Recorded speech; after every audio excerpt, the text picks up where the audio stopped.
The November wind howled through the gaps in the barn walls like the voices of the dead, and Thomas McKenna didn't bother to fix them. What was the point? The cattle were gone, sold off one by one to pay debts and buy whiskey. The ranch that had once echoed with laughter and life now stood as a monument to everything he'd lost. He sat on his porch in the fading light, a bottle of rot-gut whiskey his only companion, watching another day die over the Montana hills. It had been 3 years since the fever took Mary and their son James. 3 years of waking up to an empty bed and silent rooms. 3 years of going through the motions of living while feeling dead inside. At 45, Thomas looked 60, his face carved by grief into deep lines, his once proud shoulders bent under the weight of memories.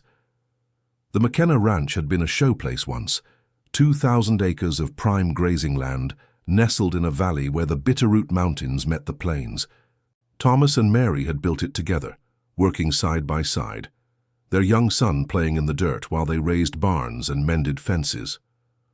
Those had been the golden years, when the future stretched ahead, like an endless summer day. Now the fences sagged, the paint peeled from the buildings, and weeds choked what had been Mary's vegetable garden. Thomas took another pull from the bottle, welcoming the burn that temporarily dulled the sharper pain in his chest. He'd given up trying to maintain the place. What was the point of preserving something when everyone you'd built it for was gone? The knock on his door came just as full darkness fell. At first, Thomas thought he'd imagined it. The wind played tricks sometimes, made sounds that weren't there, but it came again, soft but insistent. He frowned. Nobody came out here anymore. The nearest neighbor was 5 miles away, and even they'd stopped checking on him after he'd run them off with a shotgun and harsh words. Thomas stumbled to the door, bottle still in hand. He yanked it open, ready to tell whoever it was to get the hell off his property. The words died in his throat. A child stood on his porch, a boy, maybe 7 or 8 years old, dressed in clothes too thin for the Montana winter that was already breathing down autumn's neck. He was small for his age, with dark hair that needed cutting, and eyes the color of winter sky. Those eyes looked up at Thomas with a mixture of fear and desperate hope.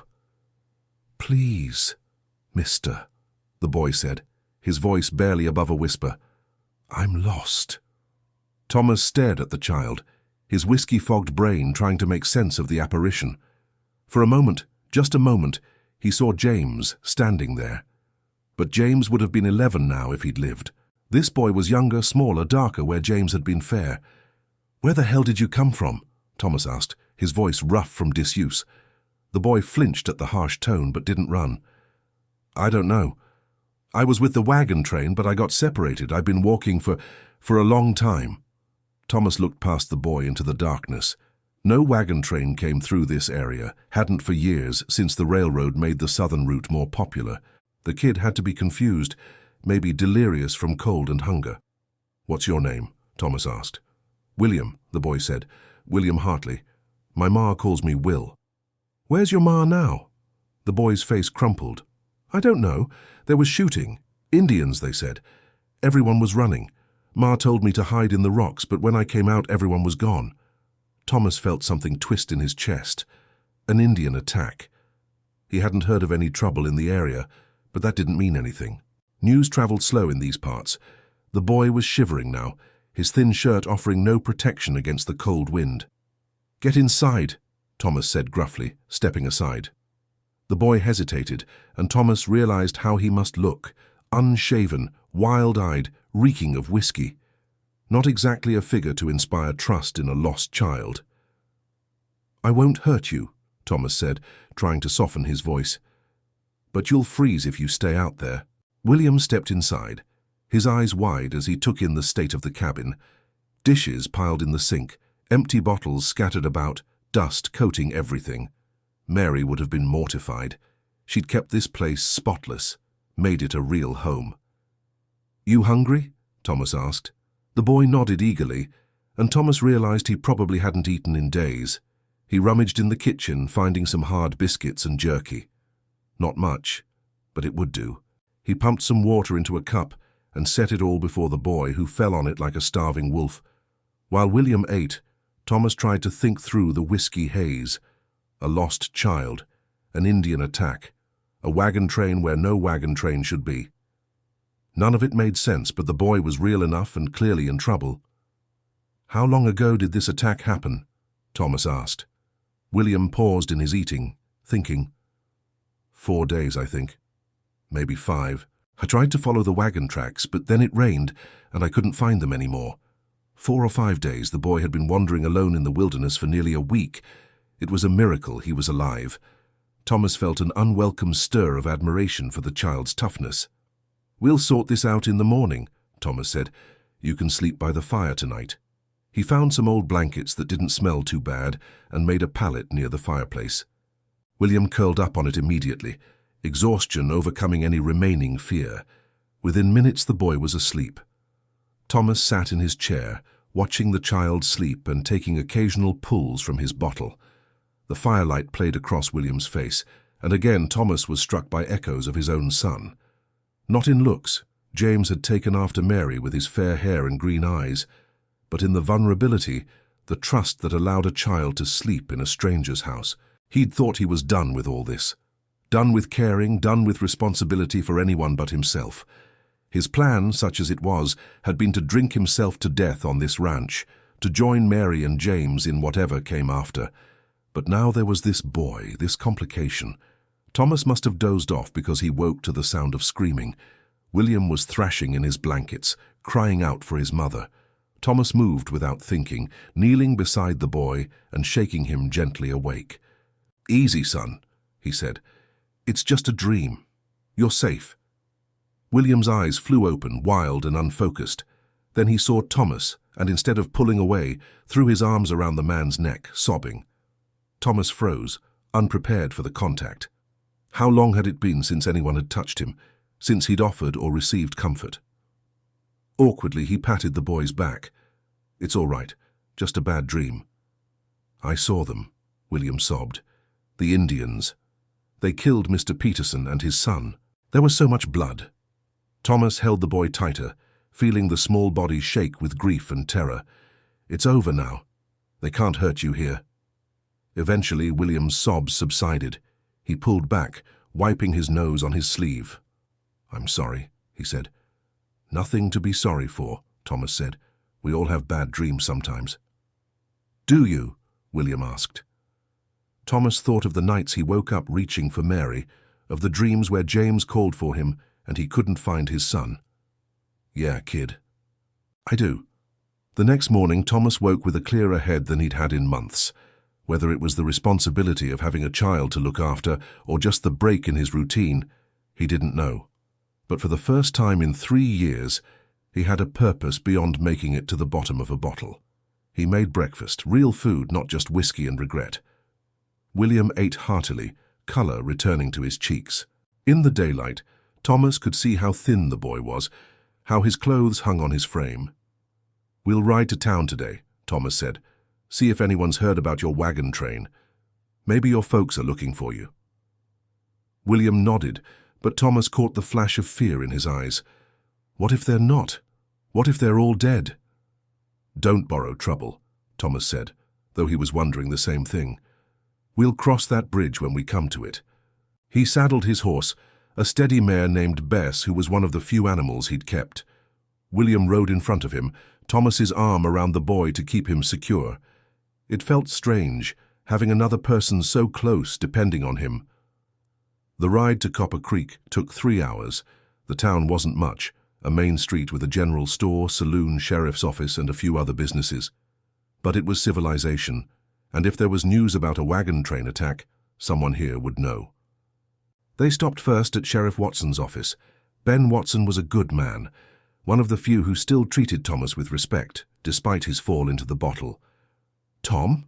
Watson said, surprised. "Haven't seen you in town for months. And who's this?" Thomas explained William's story while the sheriff listened with growing concern. "Haven't heard anything about an attack," Watson said. "But I'll wire the other towns, see if anyone knows about a missing wagon train. What did you say your parents' names were, son?" "Michael and Ruth Hartley," William said. "From Ohio. We were going to Oregon." Watson wrote it down. "I'll get the wires out today. Might take a few days to hear back. What are you planning to do with him in the meantime, Tom?" Thomas hadn't thought that far ahead. I suppose he'll stay with me until we sort this out. Watson's eyebrows rose. You sure you're up for that? The question stung, but it was fair. Thomas's reputation as the town drunk was well earned. I'll manage, he said stiffly. They stopped at the general store next. Thomas bought new clothes for William, warmer ones that actually fit. The boy's eyes went wide when Thomas added a coat and boots to the pile. That's too much, William protested. I can't pay you back. Didn't ask you to, Thomas said. He paid Mrs. Henderson, ignoring her curious looks, and they headed back to the ranch. Over the next few days, a routine developed. Thomas would wake early, earlier than he had in years, and make breakfast. William would help with chores, eager to earn his keep despite Thomas's assurances that it wasn't necessary. The boy was a hard worker, uncomplaining even when given difficult tasks. In the evenings, they'd sit by the fire. William would talk about his family, his life in Ohio, his dreams of seeing the Pacific Ocean. Thomas found himself sharing too, telling stories of the ranch in its heyday, of cattle drives and horsebreaking. He carefully avoided mentioning Mary and James, but sometimes William would catch him staring at nothing, lost in memory. You had a family, didn't you? William asked one night. Before. Thomas's first instinct was to reach for the bottle, to drown the question in whiskey. But he'd been drinking less since William arrived, and his mind was clear enough to recognize the boy's need to understand. Yes, he said simply. A wife and son. They died 3 years ago. Fever took them. I'm sorry, William said. That's why you're so sad. I'm not. Thomas started to deny it, then stopped. Who was he fooling? Yeah, kid, that's why. My pa says sadness is like winter, William said. It seems like it'll last forever, but spring always comes eventually. Your pa sounds like a wise man, Thomas said, though privately he wondered if some winters never ended. As the days passed with no word from Sheriff Watson's inquiries, Thomas began to face the possibility that William's family might truly be gone. The boy seemed to sense it too, becoming quieter, more withdrawn. The nightmares continued, and more than once Thomas found himself sitting by William's pallet, offering what comfort he could. One morning, Thomas woke to find William missing from his blankets. Panic seized him, a feeling he hadn't experienced since the day he'd found James burning with fever. He rushed outside, calling the boy's name. He found William in Mary's old garden, pulling weeds. The boy looked up at Thomas's approach, dirt smudging his cheeks. I thought maybe we could fix it, William said. Make it nice again. My ma always said a garden makes a house a home. Thomas stared at the garden he'd deliberately neglected, seeing it as Mary would have. The fence needed mending, the soil needed turning, but the bones of it were still there. Like everything else on the ranch. Like himself, maybe. All right, he heard himself say. But we'll need supplies from town. They spent the day working side by side, Thomas showing William how to mend the fence, how to prepare the soil for planting. It was too late in the year to grow anything, but they could get it ready for spring. The word surprised Thomas. He hadn't thought about spring, about any future beyond the next bottle. That evening, as they sat exhausted but satisfied by the fire, William said something that shook Thomas to his core. I'm glad I found you, the boy said, even if my family is gone. You're good to me.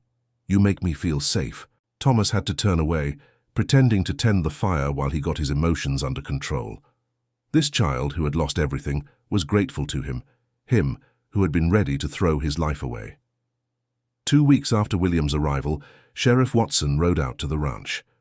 Thomas saw his face and knew the news wasn't good. Found the wagon train, Watson said, dismounting, or what was left of it. Attack happened about 50 miles south of here. Renegade band, not from any of the local tribes. Survivors? Thomas asked, though he already knew the answer. Watson shook his head. Found the manifest, though. Michael and Ruth Hartley were on it. No sign of a boy's body, which fits with young William's story. Thomas felt the weight of it settle on his shoulders. The boy was truly alone in the world, like him. What happens now? Thomas asked. Well, that's up to you, Watson said. There's an orphanage in Helena. They'd take him, or... He paused, studying Thomas. You could keep him. Would need to be official-like. Adoption papers and such. Me? Thomas said. Ben, I'm not fit to raise a child. You know what I've been like. I know what you were like, Watson corrected, but I also see what you've been like these past 2 weeks. You're sober, Tom. Working the ranch again. That boy needs someone, and maybe you need him too. After Watson left, Thomas found William in the barn, brushing Bess. The boy had obviously overheard at least part of the conversation. They're gone, aren't they? William said without looking up. My parents? Yes, Thomas said. There was no point in lying. William's hands stilled on the brush. What's going to happen to me? Thomas took a deep breath. What do you want to happen? I want to stay here, William said in a rush. I know I'm not your real son, and I know you're sad about your family, but I could help. I'm a good worker, and I don't eat much, and— William, Thomas interrupted. Stop. The boy fell silent, shoulders hunched as if expecting a blow. Thomas knelt so they were eye level.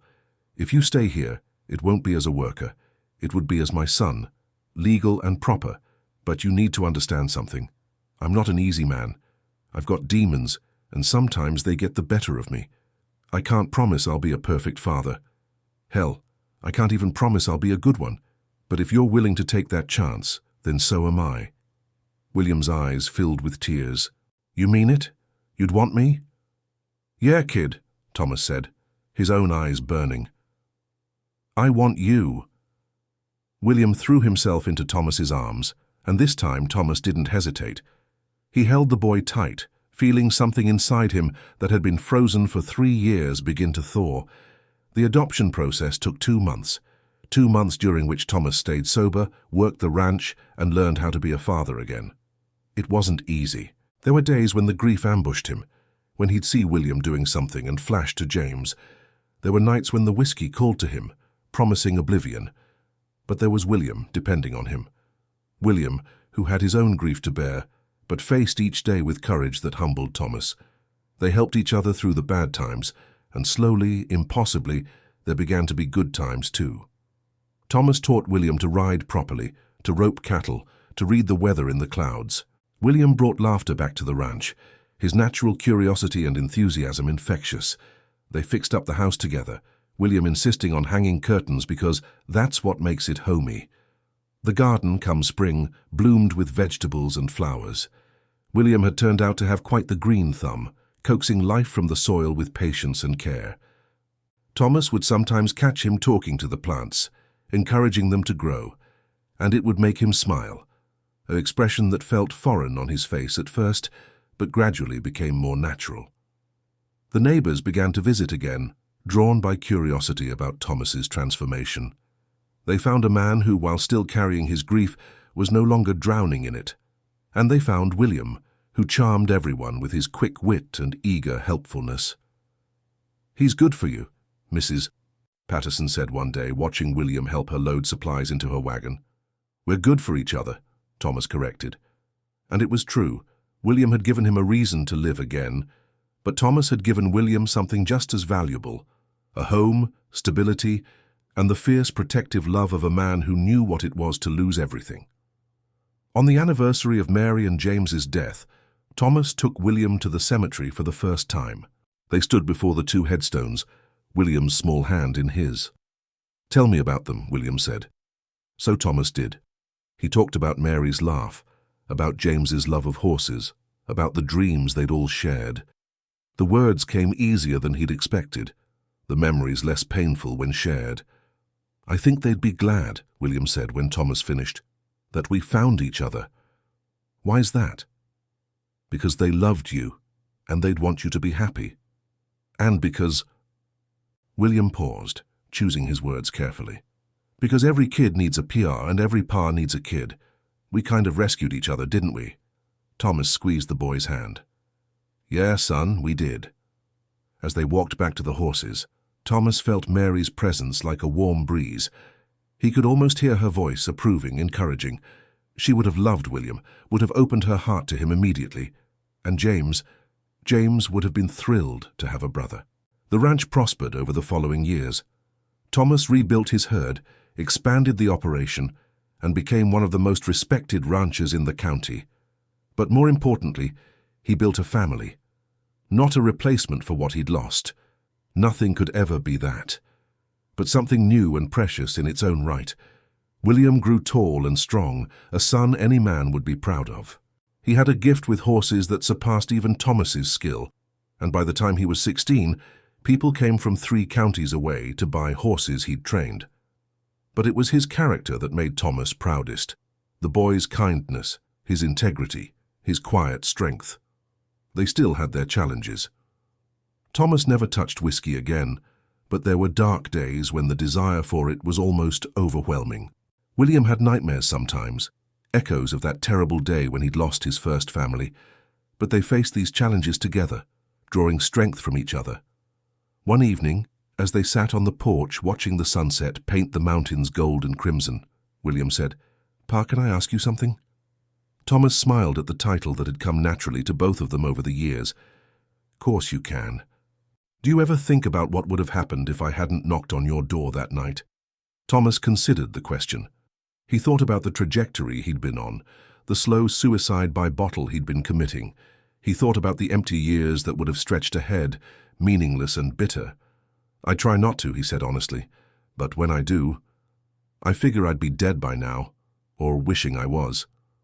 "I'd be dead too," William said quietly, "if you hadn't taken me in, fed me, warmed me, kept me safe.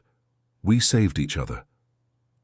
"Seems like God knew what he was doing," Thomas said, though his relationship with the Almighty was still complicated.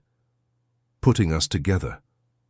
Ma used to say that sometimes the worst things that happen to us lead to the best things," William said.